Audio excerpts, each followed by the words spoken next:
It's snowing. I'm so tired of the snow. I want spring and summer. Where are you, son?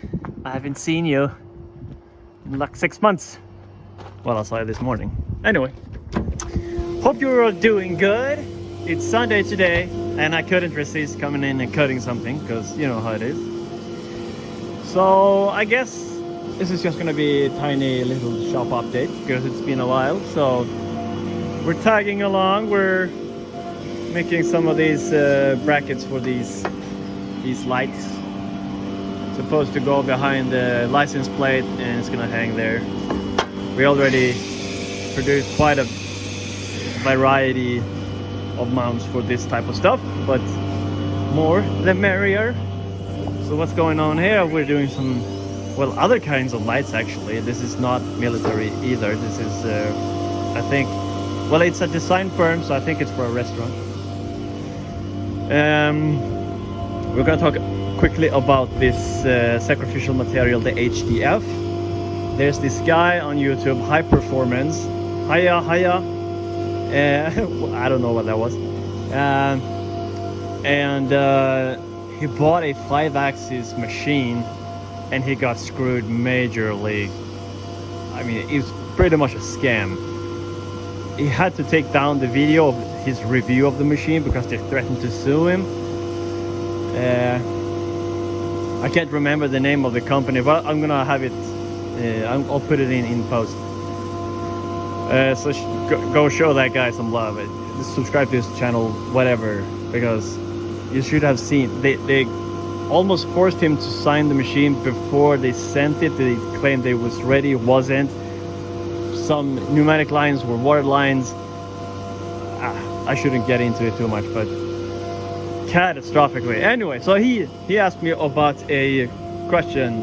Well, no, he didn't. He asked me to mention the HDF. So sacrificially underneath the aluminum, I put this stuff, and that is so that the vacuum can suck through this material, and I can cut through the aluminum and slightly into this material.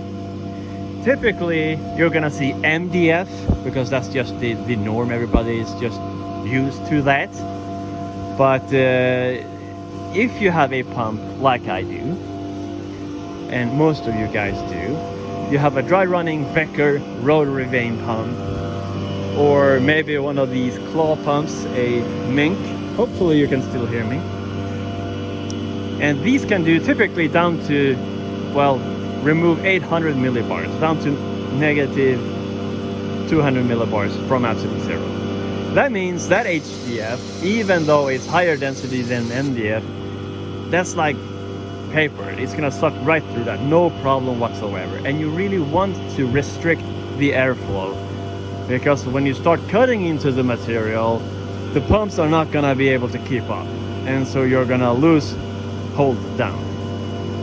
So ideally you would have tuned density to your type of pump. And I used to run an oil lubricated rotary vane pump, well, 2 of them, and those can go like down to 0.5 millibar when they're new. That means I could almost double the density and it would still just suck right through it. I don't care if it takes me 0.7 more seconds to reach max vacuum when I start the pumps. That doesn't even matter at all. So as long as it gets there, and when you start cutting into the material, the air that enters, well, it typically seems to just pass the sheet and down and out through the pumps, because if I turn off the vacuum and then turn it back on again, the hold down is nowhere near as good. So I feel like if there's a circle this big, I've sucked a vacuum underneath it, and of course gradually from the center out, the vacuum hold down is going to be worse and worse and worse, because you're closer to that edge where the air is leaking in underneath. So if you never turn off the pumps or the vacuum zone, then you're gonna keep that vacuum in the center of that circle, that hypothetical circle. I hope that makes sense in a way. Anyway, the thing is, you want higher density than you think you do. If you're running a sided channel blower, let's see if I can show you mine. That's actually just used for extraction. Looks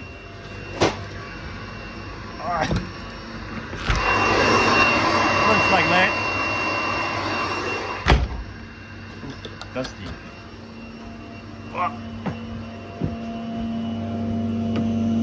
A good vacuum cleaner can remove, like a Festool one, almost 300 millibars from atmospheric pressure. That's okay for a vacuum cleaner. A side channel blower can reach maybe double that, 600-700 on a good day. Probably not even, but let's go with that. Then you have these types of pumps. They go down 800. Mine go down 900 for a while. Well, 20 minutes. They can do it longer, but you shouldn't. So go HDF, not MDF. MDF goes up to 750 kilos per meter cubed of this material. This is 850. I have tested 930. It was kind of the same result, possibly a little bit better, but running these types of dry pumps, no, this is probably close to optimal, I'm guessing. I would actually just love to buy 1 millimeter thick 950 kilos HDF from China, but I can't because they only want to sell me a full container, and I can't find it anywhere in Europe or Sweden. Well, Sweden is in Europe, so yeah, so I'm gonna keep using these, and I'll buy these bigger sheets and they cut them down for me to the size I spec. The negative thing about that is when they produce these are 1.83 meters wide, and these sheets are always going to be a little bit thinner in the center of the sheet than it is at the edges. And since I cut mine like that, it's gonna be thicker there and thinner to, well, basically like that. But as long as I try to buy small batches first to see that they're okay, and then I buy a bigger batch. So just keep in mind that don't go crazy in buying a lot of it, because it might be terrible, because depending on where they get it from, it might vary more or less. And I've seen up to 0.3 millimeters difference from the edge to the center, and that's too much if you're gonna be chamfering the bottom sides and whatnot. So anyway, by the way, I've been cutting this stuff. It started off as a 5 millimeter, cut it down to 3, and I left these hexagonal anti-slip things. This is actually for the Swedish bomb group people, Nationella Bombskyddet in Swedish. I bend the edges, and this is just a step to get up into this armored vehicle thing. Pretty cool. Anyway, regarding the robot, this is the shop, and this is the gantry of the Kimla. So these are two different robots. One is an IRB 6650S, and the other one is a bigger one. It's a 7600. And my plan is to keep this as it is for lighter stuff, things that I put on there myself, having less shelves so that the robot can fit in there, having another one there, and having the robots right above that well thing, so that I can still get in here with that thing, load in the sheets there, and it's gonna reach all of those, keep a specialty tool at the top. It's gonna place the aluminum and the sacrificial HDF there. It's gonna be able to scoop it up and put that up about there next to the door, so that when I come in the morning, I'm gonna grab the stuff and go bend it. So that's my plan. And I downloaded these 3D models so I can I can kinda control this. Not super easy, but yeah. So I can see that it's gonna be enough. It's gonna be good enough. We'll see. I got a quote for 250,000 Swedish for a 2014 that has only 28 hours of runtime, because it was some type of training facility thing at IKEA Furniture. But it's kind of a dark red color, so I'm gonna have to have it painted.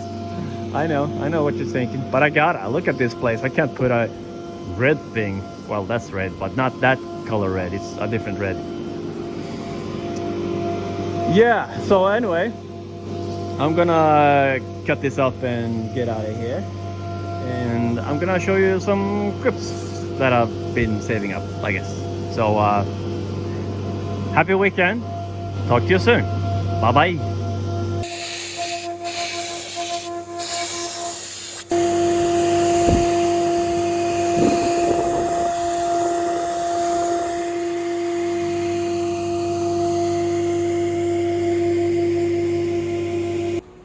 Here's how you turn on the air. Oh, automation. Overbent piece, but look at those bend lines. Now that's some shine. Pretty cool.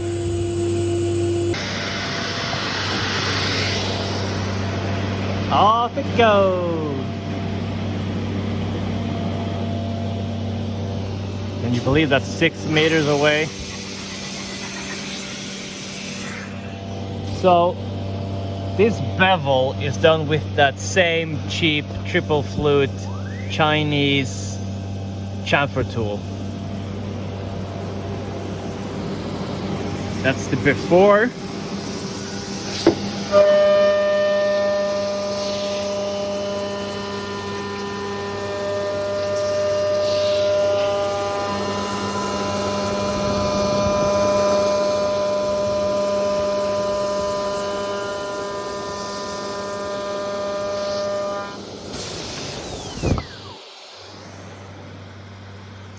And that is the after. How you like it? 682. Cuts real clean. I cut these from a 10mm sheet. I leave a foil. I take my plastic hammer, give them a smack and they fall out, and I just peel off the foil. Cut the shape into some MDF, plop them in, and then chamfer on the backside. Look at all these beautiful parts. Oh, my arm is too short. Oh, it's so nice.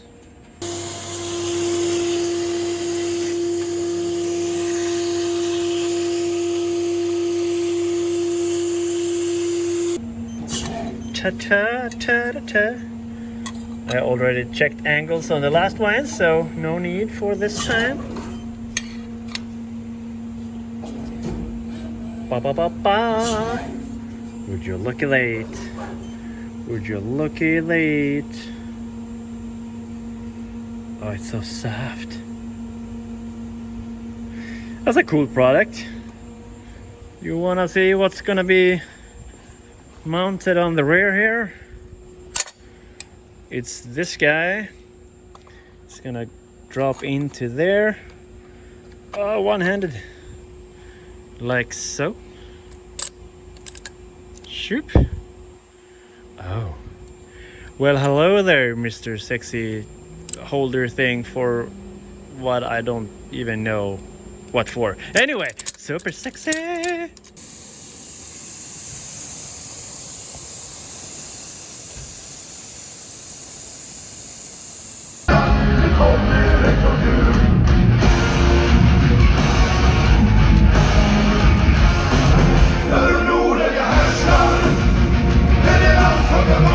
So I needed to make this. There's a 2-degree slope here, so it's thinner there than it is there, and then there's just a few tapped M6 holes in here. And this is kind of my, not the first, but among the first ventures into this type of 2.5D machining using PCCam. And I just gotta share this because it was so awesome. Can you tell there's 2 different colors there? It's more gray on the right side. So I tried a bunch of things because there's no real documentation on this, not that I have found anyway. But if I go up there and I press front view, now I can see it's at a slant here. But that's because I moved those points. So if I do that, I moved those 2 points, negative 1.5 millimeters. But that was a complete waste, because what I should have done straight away is in the G code. First, let's do this. Okay, so first I'm gonna make all the holes. I'm gonna thread them, and then I'm gonna need surface the top surface. If I go into that G code, into stage parameters, and into G code translation, here you can do a bunch of different translations. You can shift it or mirror it or rotate it around different axes. That's what I did. I added a rotation around the y-axis of 2 degrees. That means this toolpath now is going to go and follow that 2 degrees. Really nice. And I don't know how it works, but when I cut the piece out, it doesn't seem to take that in consideration, which is great because I don't want it to. But then I make a chamfering toolpath, and automatically, I mean, it's not showing up here. There's no translation for this G-code path, but I can clearly tell that it's following it. So there will be an update on this when I find out how it knows that this is what I want.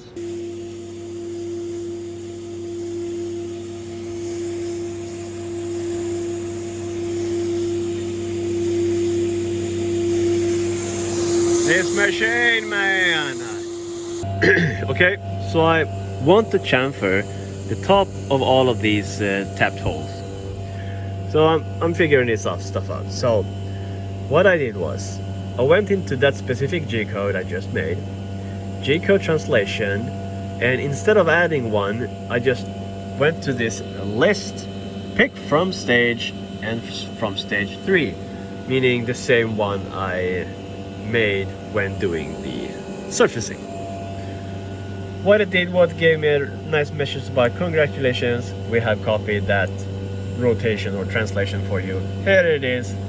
And I just clicked apply and create. As you can see, it is now going at it the same depth based on that angle.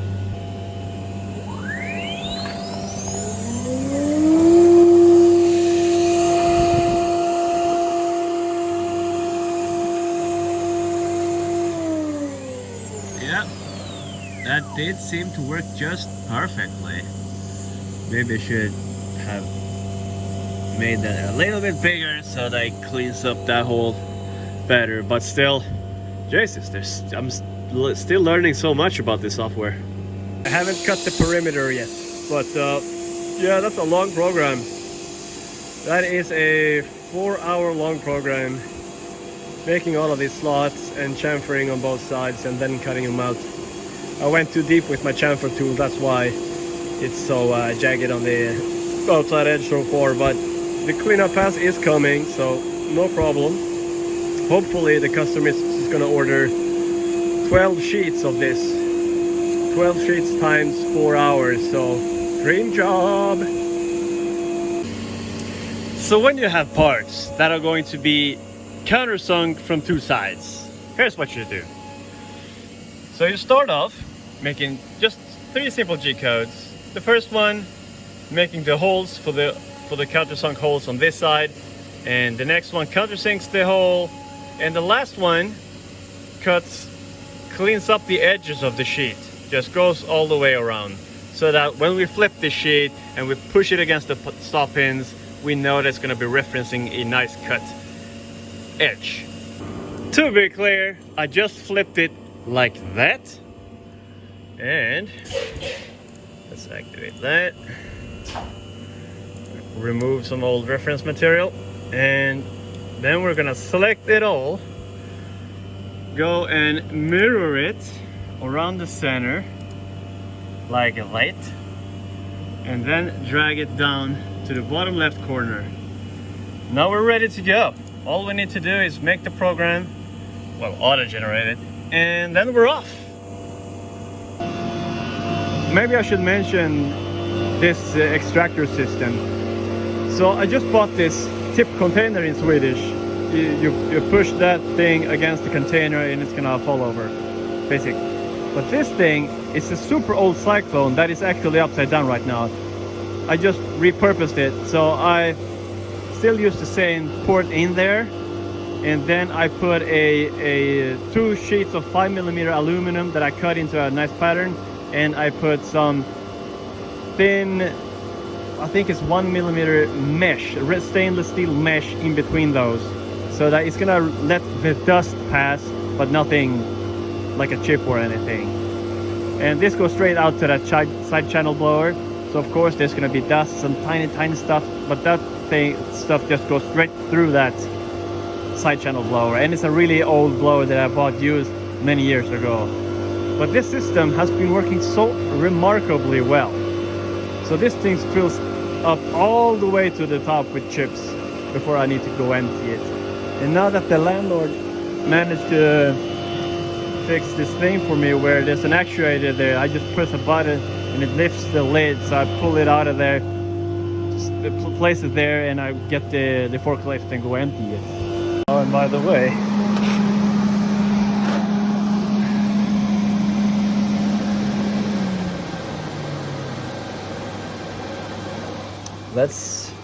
those are the names of everybody involved in building this machine.